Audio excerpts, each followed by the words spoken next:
সকলোকে স্বাগতম জনালো কেএছকে এডুকেট চেনেলটোলৈ। আজি আমি এই ভিডিঅ'ত সাধাৰণ জ্ঞানৰ কেইটামান MCQ আলোচনা কৰিম। আমাৰ আজিৰ এই ভিডিঅ'ৰ প্ৰথম প্ৰশ্নটো হৈছে Which country is known as Land of Cakes? কোনখন দেশক Land of Cakes বুলি কোৱা হয়?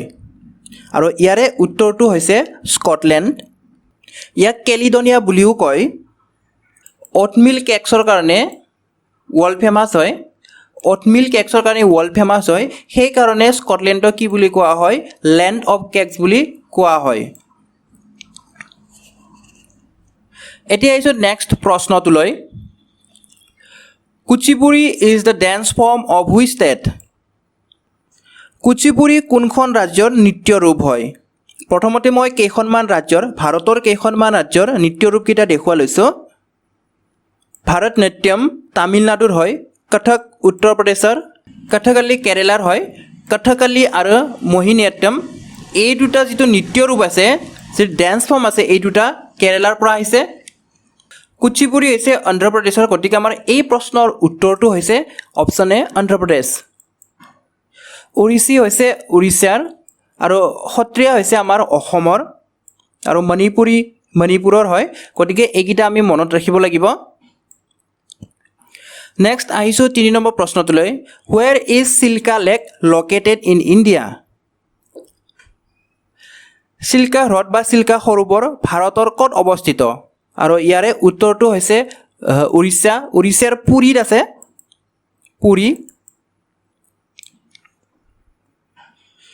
উৰিষ্যাৰ পুৰীত চিল্কা হ্ৰদ বা চিল্কা সৰোবৰ অৱস্থিত। ইয়াৰ পিছত আহিছোঁ 4 নম্বৰ প্ৰশ্নটোলৈ। First Nobel prizes awarded in the ইয়াৰ?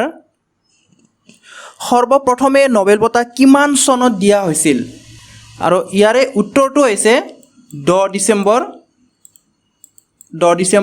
1901 চনত।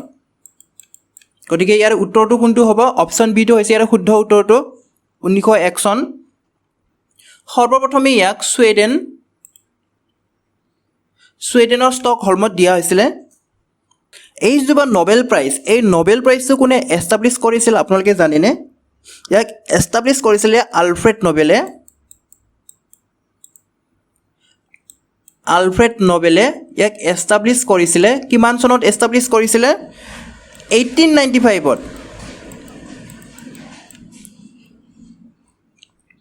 প্ৰথমতে তেখেতে 5টা কেটাগৰীত কেমেষ্ট্ৰি, ফিজিক্স, মেডিচিন, পিচ আৰু লিটাৰেচাৰ, এই 5টা কেটাগৰীত তেখেতে পোনপ্ৰথমে এষ্টাব্লিছ কৰিছিলে। কি কি আছিলে? কেমেষ্ট্ৰি, ফিজিক্স, মেডিচিন, লিটাৰেচাৰ আৰু পিচ, এই 5টা কেটাগৰীত নোবেল প্ৰাইজ প্ৰথমতে কিমান চনত বুলি ক'লোঁ? 1895ত পোনপ্ৰথমে এষ্টাব্লিছ কৰিছিলে। কোনে কৰিছিলে? আলফ্ৰেড নোবেলে। আৰু কেতিয়া বিতৰণ কৰা হৈছিলে, মানে কেতিয়া এৱাৰ্ড দিয়া হৈছিলে? 1901 চনৰ 10 ডিচেম্বৰত। প্ৰথমতেতো মূলতেতো এই 5টা কেটাগৰী হ'ল, পিছত কিন্তু ইকনমিক্সৰ ক্ষেত্ৰতো মানে ইকনমিক্স কেটাগৰীটো এড কৰা হৈছে, কিন্তু মূলত 5টা হয়। এতিয়া আহিছোঁ নেক্সট প্ৰশ্নটোলৈ। Mother Teresa was awarded Nobel peace prize in the year? Mother টেৰেছাই কিমান চনত নোবেল পিচ প্ৰাইজ পাবলৈ সক্ষম হৈছিল? আৰু উত্তৰটো হৈছে অপশ্যন বি, 1979। জন্মগতভাৱেতো ভাৰতীয় নাছিলে মাদাৰ টেৰেছাই, কিন্তু ভাৰতত 5 ছেপ্টেম্বৰ 1997ত কি হৈছিলে? কলকাতাত মৃত্যুবৰণ কৰিছিল। আকৌ এবাৰ কৈছোঁ, 1997ৰ 5 ছেপ্টেম্বৰত কলকাতাত মৃত্যুবৰণ কৰিছিল। আৰু ভাৰতৰ যি চিটিজেনশ্বিপ এডপ্ট কৰিলে সেই চনটো জানেনে? ভাৰতৰ চিটিজেনশ্বিপ এডপ্ট কৰিছিলে 1948ত। আৰু কি কৰিছিল? যে নীলা পাট্টা থকা বগা শাৰী পিন্ধিবলৈ আৰম্ভ কৰিছিল। আমি পিকচাৰবিলাকত যিটো শাৰী পিন্ধি থকা দেখা পাওঁ, বগা শাৰী আৰু নীলা পাট্টা থকা, সেয়া 1948ৰ পৰা পিন্ধিবলৈ আৰম্ভ কৰিছিল। এতিয়া আহিছোঁ 6 নম্বৰ প্ৰশ্নটোলৈ। Paradise Lost is written by? Paradise Lost কোনে লিখিছিল? আৰু ইয়াৰে উত্তৰটো হৈছে জন মিল্টন। ই এখন মহাকাব্য হয় ব্লেংক ভাৰ্চৰ এপিক পয়েম হয় এই যিটো পেৰাডাইজ লষ্ট এইখন ব্লেংক ভাৰ্চৰ এখন এপিক পয়েম হয় আৰু কি হয় one of the greatest poems in English language হয় one of the greatest poems আৰু এই যিটো পেৰাডাইজ লষ্ট এইখন কিতাপত মেইন কেৰেক্টাৰবিলাক হৈছে গড লুচিফাৰ আদাম আৰু Eve God Lucifer Adam Eve এইবোৰে হৈছে পেৰাডাইজ লষ্টৰ মেইন কেৰেক্টাৰ ইয়াৰ পিছত আহিছোঁ 7 নম্বৰ প্ৰশ্নটোলৈ the wealth of nations is written by the wealth of nations কোনে লিখিছিল আৰু ইয়াৰে উত্তৰটো হৈছে আদাম স্মিথ আৰু ইয়াক পাব্লিছ কৰিছিলে 1776 চনৰ 9 মাৰ্চ তাৰিখে এতিয়া আহিছোঁ 8 নম্বৰ প্ৰশ্নটোলৈ war and peace is written by war and peace কোনে লিখিছিল আৰু ইয়াৰে উত্তৰটো হৈছে লিঅ' টলষ্টয় প্ৰথমে পাব্লিছ কৰিছে মানে যিটো প্ৰথম প্ৰকাশ আছিলে 1865ত নেপোলিয়নৰ সময়ত 1812 চনত ফ্ৰান্সে ৰাছিয়াৰ ওপৰত যিটো ইনভেড কৰিছিলে যে আক্ৰমণ কৰিছিলে তাৰে ওপৰত লিখা এখন নভেল হয় এখন উপন্যাস হয় আকৌ এবাৰ কৈছোঁ নেপোলিয়নৰ সময়ত ফ্ৰান্সে 1812 চনত ৰাছিয়াৰ ওপৰত যি ইনভেড চলাইছিলে যে আক্ৰমণ কৰিছিলে তাৰে ওপৰত লিখা হয় ৱাৰ এণ্ড পিচ এতিয়া আহিছোঁ নেক্সট প্ৰশ্নটোলৈ men who ruled India was written by men who ruled India কোনে লিখিছিল আৰু ইয়াৰে উত্তৰটো হৈছে option D Philip Woodruff men who ruled India লিখিছিল ফিলিপ উড্ৰুভে একচুৱেলি ফিলিপ উড্ৰুভ এটা উপনামহে আছিলে আচল নাম আছিল ফিলিপ মেছন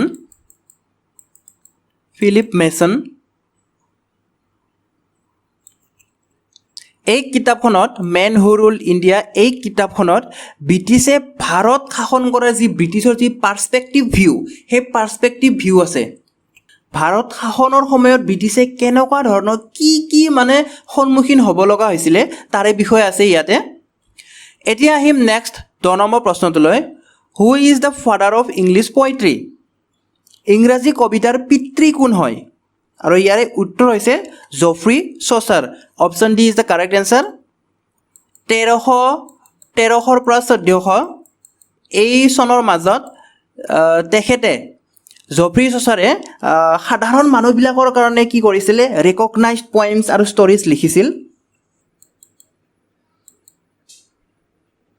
দ্য চেণ্টাৰবাৰী টেলছ ইয়াৰ কাৰণে বিখ্যাত হয় জফ্ৰি চচাৰ দ্য চেণ্টাৰবাৰী টেলছ ইয়াত আছে ইয়াতে কি আছে 24টা ষ্টৰিজ আছে য'ত নেকি 17,000তকৈও বেছি লাইনছ আছে ইয়াৰ পিছত আহিছোঁ 11 নম্বৰ প্ৰশ্নটোলৈ which of the following is not written by Munshi Premchand আমি সকলোৱে জানো মুন্সী প্ৰেমচন্দ কোন হয় ভাৰতৰ এজন বিখ্যাত কি হয় লেখক গাবান গোদান এইবিলাক কি হয় মুন্সী প্ৰেমচন্দৰ দ্বাৰা লিখিত হয় প্ৰশ্ন সুধিছে কোনটো মুন্সী প্ৰেমচন্দৰ দ্বাৰা লিখিত নহয় আৰু ইয়াৰে উত্তৰটো হৈছে দ্য গাইড কাৰণ দ্য গাইড কোনে লিখিছিলে আৰ কে নাৰায়ণে লিখিছিল আৰু মুন্সী প্ৰেমচন্দৰ আচল নাম কি হয় জানেনে আপোনালোকে আচল নাম হ'ল ধনপত ৰায়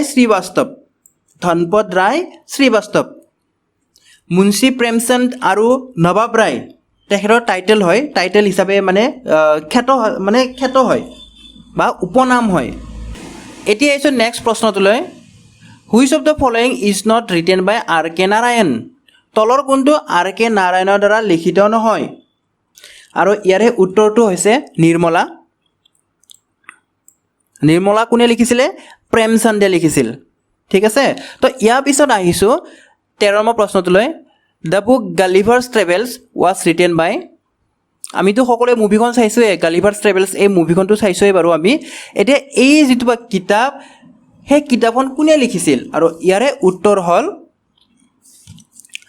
জনাথন ছুইফ্ট আৰু এই যিবোৰ গালিভাৰ্ছ ট্ৰেভেলছৰ আচল যি টাইটেল সেইটো হৈছে travels into several remote nations of the world.